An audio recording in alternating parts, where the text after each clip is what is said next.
All right, so my apologies for any interruption there. I didn't realize that there was a 15-minute time limit from Screencast-O-Matic, but here we are. We're back. Pick up where we left off. So ITN 180 database technology. So this class introduced me to SQL, query language, and that was super important. We use query language in every endpoint platform that we use at CyberSafe. So that's going to be the how we go about analyzing data that we're ingesting from the endpoints.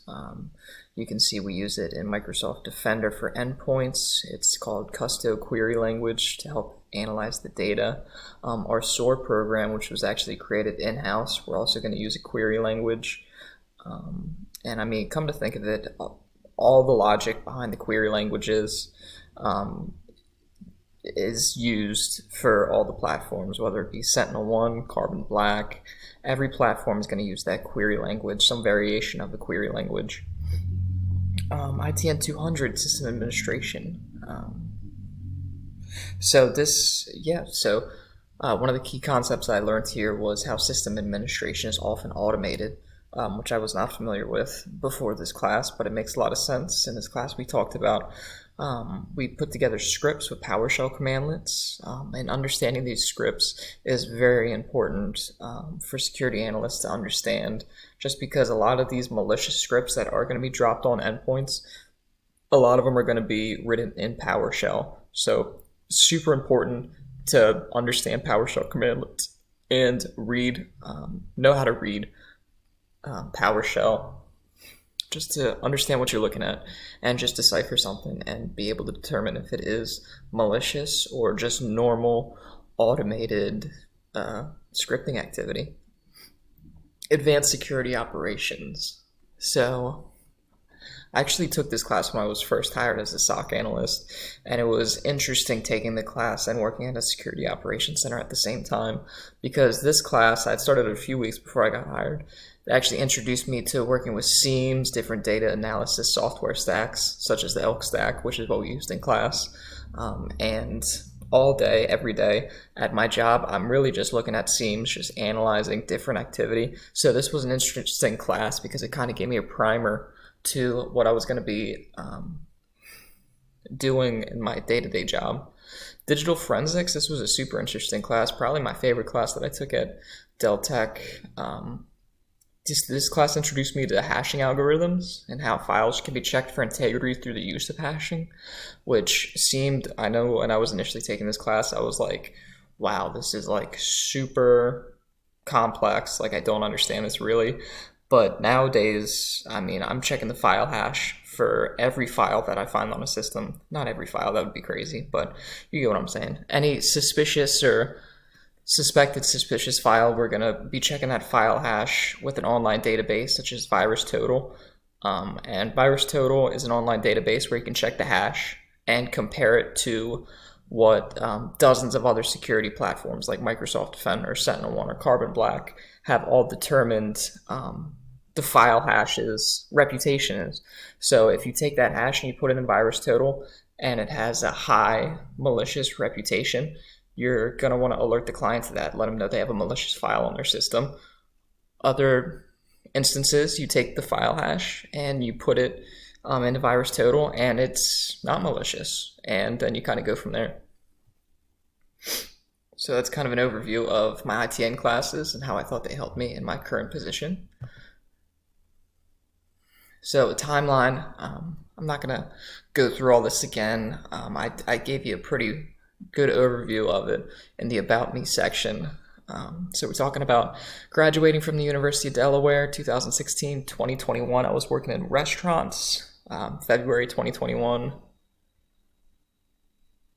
I'm trying to think. Yeah, that was 2021. 2021, I returned to Dell Tech. I eventually ended up in the IT major, started taking my first IT classes that summer, June 2021, September 2021. And this is just actually when I was taking the classes. Like I said, very difficult period of my life. I was living with my parents. I was unemployed. Really difficult. But but I pushed through it. I remember I was sitting in their basement, and I would just, every day I would wake up, and then I would just trudge myself down to the basement and start taking my IT classes, just working through it. And then September 2021, February 2022, that's when I was taking that class in the Newcastle area. And I talk about how I was attending for 8 hours a day, working at a nearby restaurant after class, driving back home after night or after the dinner service, and then doing it all again the next day. This is not the right date, but after graduating from the program, I started submitting my resumes. I remember the first job I applied to was working as maintaining the POS systems in restaurants, which I thought I was a shoo-in for. I worked in restaurants. I had these IT certifications for some reason, never got a call back, but I think the second job was the CyberSafe job, and I got it, and here I am. So, still currently working at CyberSafe. Like I was talking about earlier, we've grown in size by orders of magnitude. We actually are, this is very recent, just last week, it was determined that, or it was the C-suite, the CEO, CIO, they just talked about how we got the backing of a private equity firm, which is really, that's huge, because now, instead of just having the money that, the C-suite's pouring into it, now we have the backing of a private equity firm with, tens of millions of dollars behind them. Also, like I said, I was recently tapped to be the next team lead come the new year. It's going to be very interesting, going to be new waters for me. Never officially been in a position where I'm, quote unquote, the boss, and have people reporting to me. But I'm excited for it. If I've learned anything through this journey, it's just that you have to keep pushing, and the only way to grow is to take on things that, you're not familiar with. Getting the job. So this is what I was talking to Mr. Wheelton about. He requested that I talk a little bit about this, about how I actually got the job. So I know I'm on LinkedIn every day, and I'm seeing everyone struggling to get these cybersecurity jobs. I was extremely lucky to have been hired on by the second company I applied to, period. With that said, I also put in a tremendous amount of effort to make myself a strong candidate. I got those certifications. I did that class in Wilmington, which was 5 days a week, 40 hours a week. I built up a lot of momentum by the time I was interviewing for the position. I built up so much momentum. In fact, I was confident I got the job once I got off the interview, the final interview. I remember walking downstairs and talking to my dad, and I was just like, yeah, I'm pretty sure I got this job. He's like, well, you should keep applying to different positions. And I'm like, nah, I'm pretty sure I got that job. So I included my Indeed resume circa 2022 when I applied there. Also my professional resume.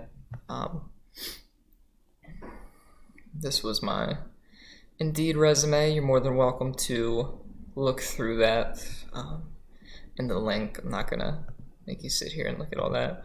It's my professional resume. It's actually just gonna download it. But also feel free to look at that. But if you're looking at the resumes, you can see that I placed a strong emphasis on my customer service skills. Strong customer service skills are so overlooked in the IT industry, but they are absolutely essential for someone in cybersecurity to have. When there's a security incident happening, it is up to the analyst to call the customer and explain the situation to them. And obviously, if a customer is getting called up by a cybersecurity analyst saying that there's an attack on their network, they're not in the greatest state of mind. So, you have to use those customer service skills to be able to calm them down, be able to walk them through the situation. You have to be personable, and you also, you have to be in control of the situation because they're going to look to you for guidance. You're the cybersecurity expert. I also think having an updated LinkedIn profile is huge. It gives potential employers a more comprehensive view of your background. It allows you to showcase your professional journey just beyond a resume. It makes you an actual person. They look at a lot of resumes and they're just words on a page. But if they look at your LinkedIn profile, now they're actually looking at a person. And And on the LinkedIn profile, I can't stress enough having a clean professional profile picture. Sometimes I see people with like cartoons on it, on their profile picture, and I'm just like, you want your photo is going to make a strong first impression. You want to set the right tone. You want to appear approachable and confident. You want to have a somewhat warm demeanor that reflects professionalism. And right here, remember, while strong technical skills are important, and your IT knowledge is important, employees, they want someone who will fit in well with the team and contribute to a positive work environment. We have hired on a few people before who have the IT knowledge, but they just don't fit in well with the team.